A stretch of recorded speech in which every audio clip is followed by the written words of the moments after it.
The scent of old paper and beeswax filled the air, a perfume I'd come to associate with discovery. I was in a small, dusty antiquarian bookshop tucked away on a cobbled side street in Florence, searching for rare anatomical sketches for a client back home. At 57I, Eleanor Mitchell, owner of the moderately successful Mitchell Gallery, still felt the thrill of the hunt. This trip to Europe was purely business, a necessary pilgrimage to acquire unique pieces that set my gallery apart. Richard, my husband of 30 years, had stayed behind, ostensibly managing the gallery's finances and our shared life. He'd always been more comfortable with spreadsheets than sculptures. I remember sinking into a worn velvet armchair near the window, the afternoon sun warming my face as I checked my emails on my tablet. Bills, gallery updates, spam, and then one that snagged my attention. It wasn't addressed to me, but to Richard's personal account, somehow forwarded or misdirected into a shared folder I rarely checked. The subject line read, "Condolences." My brow furrowed. Condolences for what? Had an elderly relative passed? I clicked it open, a faint tremor of unease starting in my chest. The email was from Sarah Albright, the wife of Richard's golf buddy. "Dearest Richard," it began, "George and I were so terribly shocked and saddened to hear about Eleanor's tragic accident. Such a vibrant soul, gone too soon. Please know we're thinking of you during this incredibly difficult time. If there's anything at all you need, especially with the upcoming arrangements, don't hesitate. Sending our deepest sympathies to you, the poor widow." Widow? The word leaped off the screen, cold and sharp. Eleanor's tragic accident? My breath hitched. I reread it, my mind struggling to connect the words to my reality. I was sitting here, breathing the Florentine air, very much alive. An accident? What accident? My trip had been smooth, uneventful apart from a minor flight delay. A typo? A misunderstanding? But Sarah's tone was so definitive, so pitying. The poor widow, she meant Richard. My hands started to shake. I scrolled through other emails in that shared folder, a place I usually ignored, filled with Richard's club newsletters and investment spam. Nothing else seemed amiss.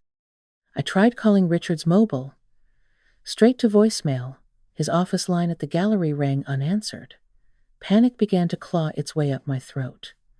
This wasn't a mistake. It felt deliberate, orchestrated. Why would Sarah Albright think I was dead? Why would she call Richard a widow? I quickly logged into my own primary email, searching for any communication from Richard about an accident, any frantic messages asking if I was okay. Nothing. Silence. The last message from him, 3 days prior, was brief and mundane, asking about my flight arrival time back in the States next week. It was chillingly normal.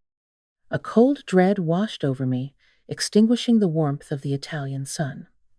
This wasn't just a misunderstanding. Sarah's email wasn't an isolated incident, it was a symptom of something far more sinister. Richard hadn't just failed to mention some imagined accident. He was propagating the story. He wanted people to think I was dead. The question wasn't if he was doing this, but why? Why orchestrate such a monstrous lie? Why tell people his wife, the woman currently sipping espresso thousands of miles away, had met a tragic end? The foundations of my 30-year marriage seemed to crumble beneath me, revealing a chasm I never knew existed. What was Richard planning? And how had he convinced people I was gone? My mind raced, grasping for an explanation, any explanation, but finding only the terrifying certainty that my husband had, for reasons unknown, declared me dead to the world. The flight back across the Atlantic felt like traversing a nightmare. Every smiling flight attendant, every offer of a drink or a blanket felt surreal against the backdrop of the horror unfolding in my mind. Richard had declared me dead. The words echoed, refusing to soften. Back in my hotel room near the airport, I couldn't yet face going home, not knowing what I'd find. I opened my laptop, my fingers trembling as I navigated to social media. I rarely used it, finding it a tiresome distraction, but now it felt like a necessary evil, a window into the false reality Richard had constructed. I started with Richard's page. It was sparse, mostly golf photos and shared articles. But then I saw it, a post from 2 weeks ago, a picture of us, smiling on a sailboat during a vacation last summer. The caption read, "Heartbroken to share the devastating news of my beloved Eleanor's passing. She was lost in a tragic boating accident while traveling abroad. Her light, her passion for art, her love, extinguished far too soon. I am utterly lost without her." Below it, a flood of comments, condolences, memories, offers of support. Friends, family acquaintances, gallery clients, all expressing shock and sorrow over my demise. My stomach churned. He'd used our memory, our joy, to sell his lie. Then I found Jennifer's page. Jennifer Reynolds, Richard's assistant at the gallery. Young, bright, efficient, and apparently much more. Her profile picture was now one of her and Richard, arms linked, smiling perhaps a little too brightly. My breath caught. Scrolling down, amidst more condolences directed at Richard, tagged prominently, were posts hinting at a new chapter. Vague posts about finding unexpected happiness amidst sorrow, about supporting each other through tragedy. It was sickeningly calculated. And then, the final blow. A public event invitation, posted just yesterday. Celebrating new beginnings, the wedding of Richard Mitchell and Jennifer Reynolds. The date was set for 3 weeks from now. 3 weeks. He hadn't even waited 3 months since my supposed death to marry his assistant. The speed, the audacity, the utter lack of respect, it was breathtaking. He wasn't just mourning a fabricated loss, he was celebrating his freedom from me, rushing to solidify his new life built on the ashes of our marriage. Tears blurred my vision, hot and angry. This wasn't just betrayal, it was erasure. He was wiping me out, not just from his life, but from existence itself, all while planning a wedding. The gallery, our home, our shared history, was it all just collateral damage in his desperate bid for a new life with a younger woman? The pieces clicked into place with horrifying clarity. The condolences email wasn't a mistake, it was confirmation. The silence from Richard wasn't oversight, it was strategy. A cold resolve began to replace the shock. He wouldn't get away with this. He wouldn't erase Eleanor Mitchell, but how had he made it official? A boating accident, it sounded plausible enough for someone traveling. Had he filed paperwork? A death certificate? The thought sent a chill down my spine. I needed more than social media posts. I needed proof, not just of his betrayal, but of the mechanics of his fraud. How deep did this deception go? And what about the gallery? Our finances were intertwined. A sudden, horrifying thought struck me. The insurance. We had substantial life insurance policies on each other, tied to the business. Had he? Had he already tried to cash in? The need for concrete answers became urgent, a burning necessity. My grief was morphing into fury, and my fury was demanding action. I had to find out exactly what Richard had done, legally and financially, to declare me dead. The sterile quiet of the hotel room felt like a command center, a temporary bunker from which I would wage my war. The first call I made was to Michael Evans, my gallery manager. Michael had been with me for 15 years, loyal, discreet, with a keen eye for art and an even keener understanding of the gallery's inner workings and Richard's often opaque financial dealings. I needed someone on the inside, someone I could trust implicitly. Michael. I kept my voice low, steady, betraying none of the turmoil raging within me. I need your help, and I need absolute secrecy. Things are not what they seem. I explained the situation quickly, clinically. The faked death, the upcoming wedding, my secret return. There was a stunned silence on the other end, then a choked gasp. Eleanor? My God, Richard told us there was a service planned. Michael stammered, the shock evident in his voice. He seemed devastated. Jennifer was comforting him. The pieces were falling into place for him too, The performance laid bare. "It was all a lie, Michael," I said, the words tasting like ash. "And I suspect it goes deeper than just the marriage. I need you to look into the gallery's financials, discreetly. Insurance policies, recent large withdrawals, anything unusual linked to Richard or Jennifer. And Michael," I added, my voice hardening, "tell no one. Absolutely no one that you've heard from me. As far as the world knows, I'm still tragically lost at sea." Michael, bless his loyal heart, didn't hesitate. "Of course, Eleanor. Anything. Consider it done. Just be careful." His confirmation solidified my resolve.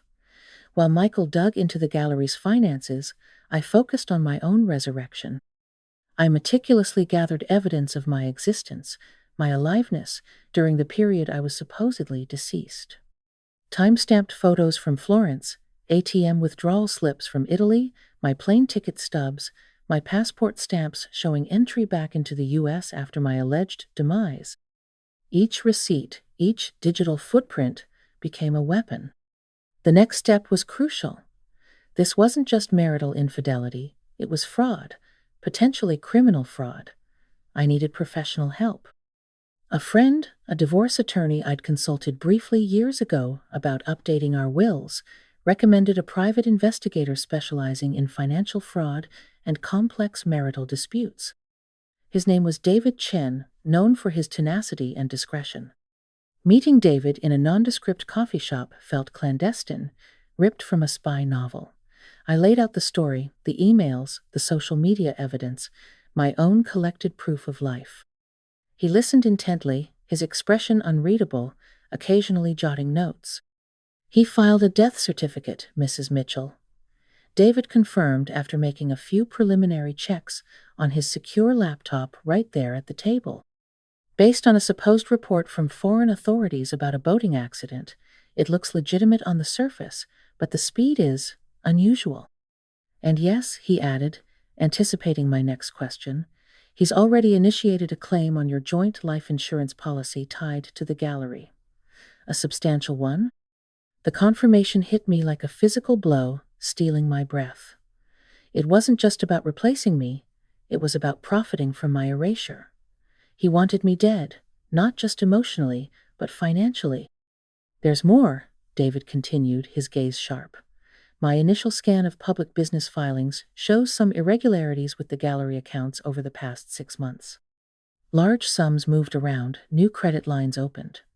It warrants a deeper look. It's possible this isn't just about the insurance payout or the new marriage. He might have been bleeding the gallery dry." The betrayal deepened, twisting into something uglier, more calculated. Had Richard been planning this for months, laying the groundwork for his escape long before I even boarded the plane to Europe? The thought was chilling. The fight wasn't just for my identity anymore. It was for my legacy, my life's work. And I needed to know just how much Richard stood to gain and how much he had already stolen. The following weeks were a blur of covert operations and simmering rage. David Chen proved to be worth every penny, a meticulous bloodhound sniffing out the trail of Richard's deceit. While I remained hidden, communicating through encrypted channels and burner phones, David and Michael worked in tandem. David navigating the legal and financial labyrinths, Michael providing insider access and context from the gallery. The picture that emerged was far uglier than I had initially imagined. Richard hadn't just initiated the life insurance claim, he had systematically embezzled funds from the Mitchell Gallery for at least a year. It started small. Inflated invoices, personal expenses disguised as business costs. But in the last 6 months, coinciding suspiciously with Jennifer's increased influence and my upcoming trip, the scale had escalated dramatically. He'd forged my signature on documents authorizing large transfers to shell accounts. He'd taken out loans against gallery assets I had painstakingly acquired over decades. He was gutting my life's work from the inside out. He was planning to use the insurance payout to cover the holes, David explained during one of our discreet meetings, sliding copies of bank statements across the table. pay off the loans, settle the immediate debts he'd incurred setting up his new life, and leave the gallery a hollow shell, likely bankrupt within months after he and Jennifer rode off into the sunset. Seeing the cold, hard numbers, the blatant theft documented in black and white, ignited a different kind of fire within me. The personal betrayal was agonizing, but the violation of my professional life, the desecration of the gallery that represented my passion and independence, felt like a separate, profound wound. He hadn't just tried to erase me, he tried to obliterate everything I had built. Each piece of evidence David uncovered, forged signatures confirmed by handwriting experts, transaction records from the shell accounts, affidavits from suppliers about inflated invoices, was another nail in Richard's coffin. We compiled an ironclad dossier, my proof of life, the fraudulent death certificate documentation, the insurance claim paperwork, and the extensive evidence of embezzlement. The emotional toll was immense. Some nights, alone in my anonymous hotel room, the weight of it all threatened to crush me. 30 years of marriage reduced to a sordid plot involving fraud and theft. Memories, once cherished, now felt tainted, poisoned by the knowledge of his long-running deception. Was any of it real? Had he ever truly loved me, or was I just a stepping stone, a comfortable arrangement until something better, or younger, came along? The questions haunted my sleepless hours. But the anger, the righteous fury, kept me going. This wasn't just about revenge anymore. It was about justice. It was about reclaiming my name, my life, and my legacy. Richard had underestimated me, assuming I was just the quiet, art-obsessed wife he could easily dispose of. He had forgotten the steel beneath the surface, the same determination that had allowed me to build my gallery from nothing. "The wedding is in 10 days, David stated, bringing me back to the present. "We have everything we need. The police are aware, ready to act on our signal, but they've agreed to let you handle the initial confrontation, given the circumstances." The moment of truth was approaching.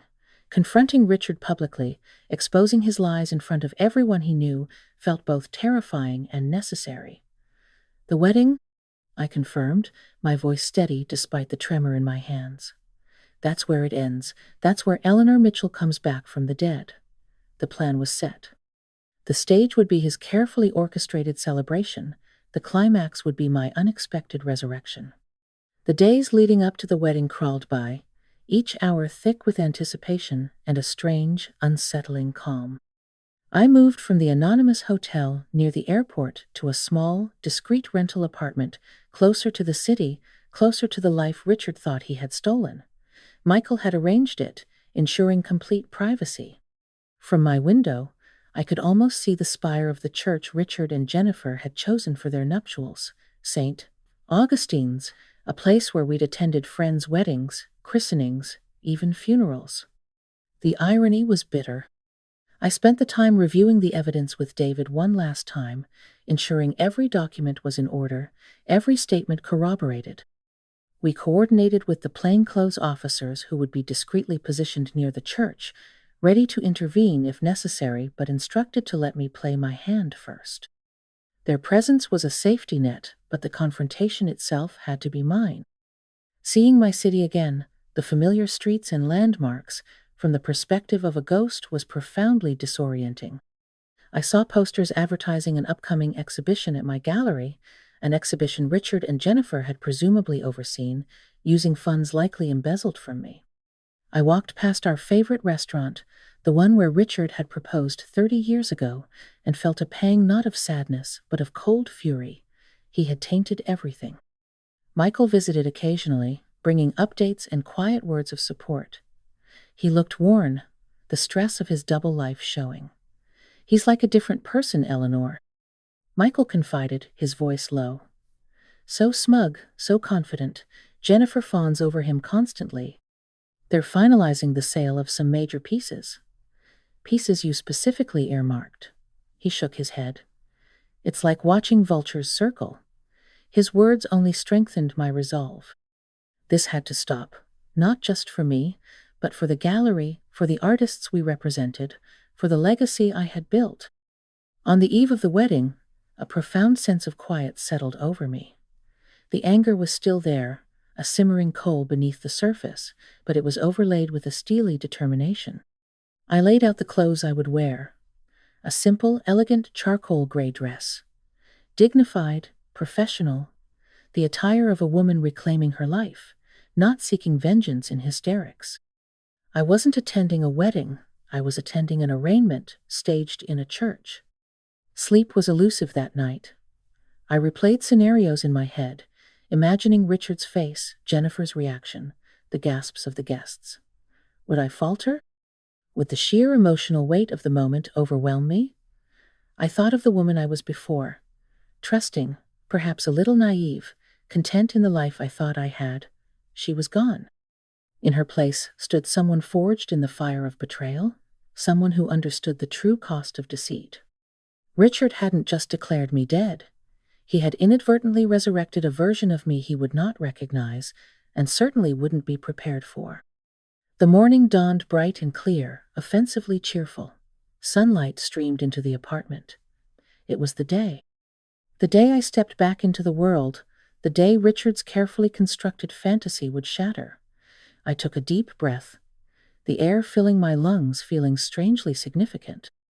It was the breath of a woman very much alive, ready to confront the man who had tried to bury her. The drive to St. Augustine's was surreal. David drove, his calm presence a silent reassurance. The streets were bustling with Saturday morning activity, people running errands, heading to brunch, blissfully unaware of the drama about to unfold within the hallowed walls of the church. We parked a block away, watching as elegantly dressed guests began to arrive, chatting and laughing, anticipating a joyous occasion. I recognized many faces, friends, business associates, even a few distant relatives. People who had offered Richard condolences, who believed me to be tragically gone. Seeing them felt like looking through a one-way mirror. My heart hammered against my ribs, a frantic bird trapped in a cage. Doubts flickered. Was this too dramatic? Too public? Should I have handled this differently, quietly, through lawyers? But no. Richard's betrayal was public. His lies spread through our entire social circle. His humiliation needed to be equally public. He needed to face the ghost he thought he'd exorcised.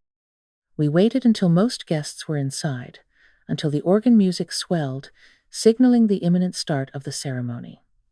David gave me a final steady look. Ready? I nodded, clutching the slim portfolio containing copies of the most crucial evidence, the proof of life, the fraudulent death certificate application, key pages of the embezzlement report. The originals were safely secured, ready for legal proceedings. This was just for the performance.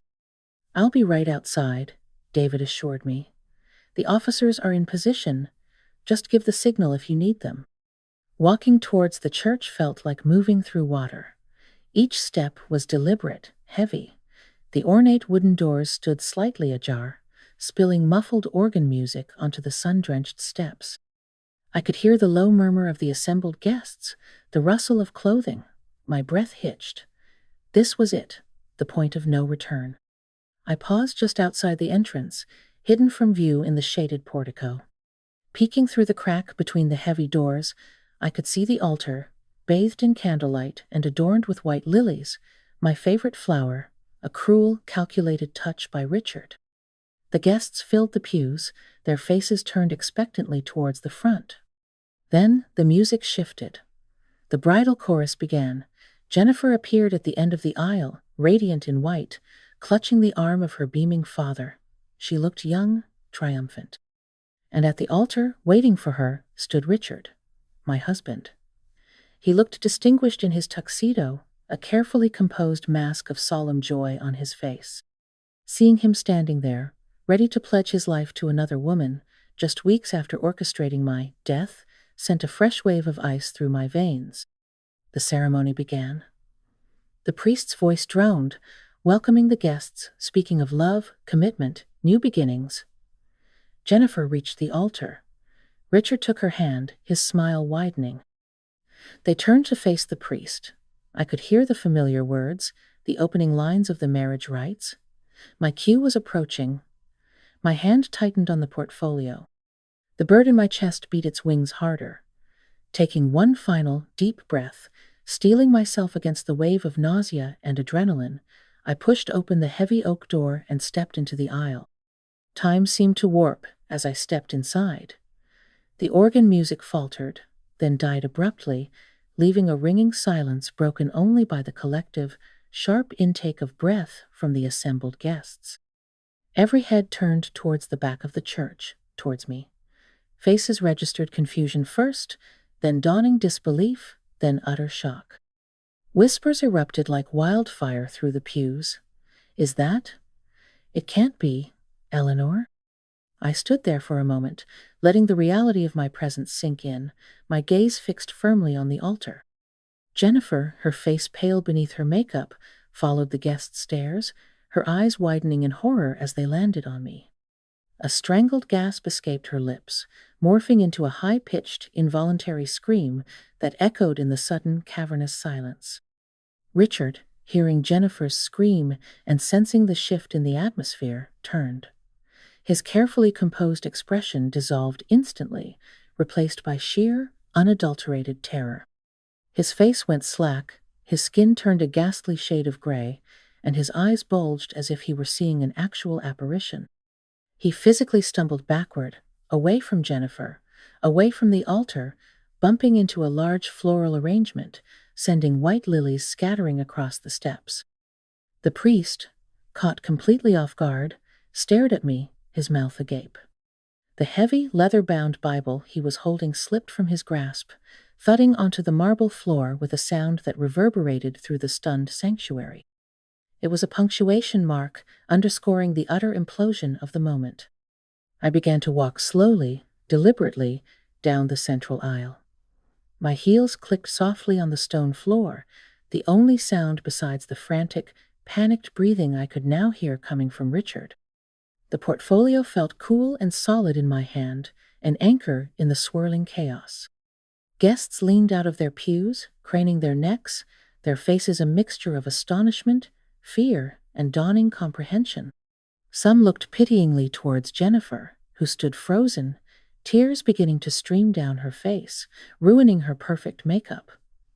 Others glared towards Richard, whispers of, "He said she was dead," and "What is going on?" becoming audible. As I reached the front, stopping a few feet from the altar steps, Richard seemed to regain some semblance of control, though his eyes remained wide with panic. "Eleanor?" he croaked, his voice barely a whisper. "What? How? You're dead." "Clearly not, Richard," I replied, my voice calm, steady, amplified by the church's acoustics. It cut through the lingering shock, commanding attention. I held up the portfolio. "And I have proof. Proof of my life and proof of your lies." Jennifer let out another sob, backing away further from Richard, as if he were suddenly contagious. The guests were utterly silent now, captivated, waiting for the ghost to speak her piece. The air crackled with tension, the joyous celebration irrevocably shattered, replaced by the chilling reality of Richard's monstrous betrayal. I met Richard's terrified gaze, holding it firmly. The power dynamic had shifted entirely. The man who thought he controlled the narrative was now trapped in a nightmare of his own making, exposed and vulnerable before everyone he knew. I took another step forward, ready to dismantle his world, document by document. "You didn't just lie about my death, Richard," I continued, my voice resonating in the pin-drop silence of the church. "You orchestrated it. You filed a fraudulent death certificate." I opened the portfolio and held up a copy. Claiming I was lost in a boating accident in Italy while I was actually very much alive, finalizing acquisitions for our gallery. My gaze swept across the stunned faces of the guests, many of whom now looked openly hostile towards Richard. "And why?" I paused, letting the question hang in the air. "Why go to such lengths?" I turned my attention back to Richard, whose face was now slick with sweat. "Was it just so you could marry your assistant?" I gestured towards Jennifer, who flinched. "Or was it about the money?" I pulled out another document. "This is the claim you filed against my life insurance policy, Richard. A policy intended to protect the gallery, our legacy. You tried to profit from my death. Gasps rippled through the prows. Sarah Albright, the woman whose email had inadvertently alerted me, looked horrified. But the insurance wasn't enough, was it? My voice grew colder, sharper.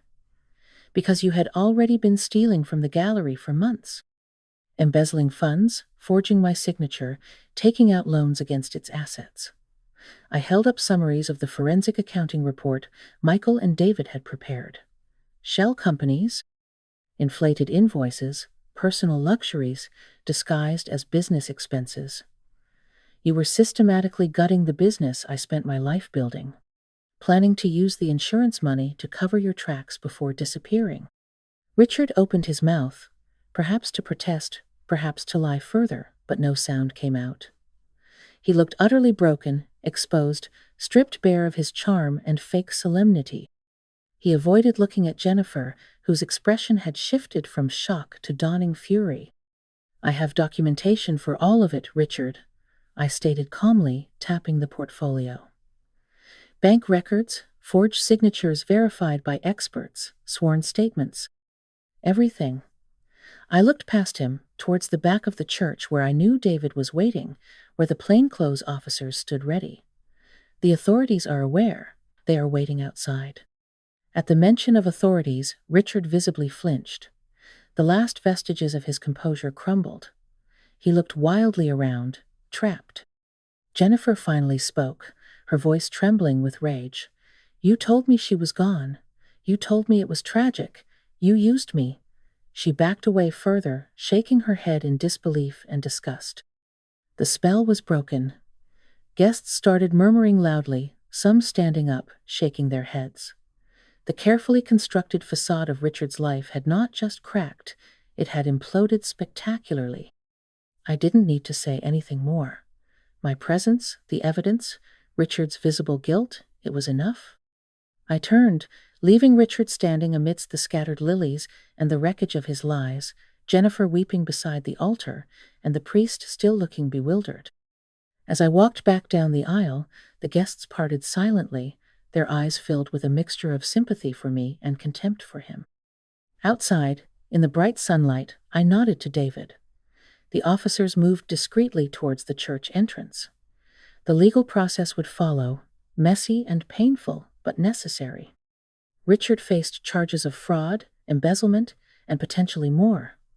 The gallery would need careful rebuilding, financially and reputationally, but it was mine again, truly mine. The journey ahead wouldn't be easy. Healing from such a profound betrayal takes time, but as I walked away from the church, leaving the chaos behind, I didn't feel like a victim. I felt like Eleanor Mitchell, gallery owner, survivor, a woman who had faced erasure and refused to disappear. Richard had tried to declare me dead, but in doing so, he had inadvertently forced my rebirth.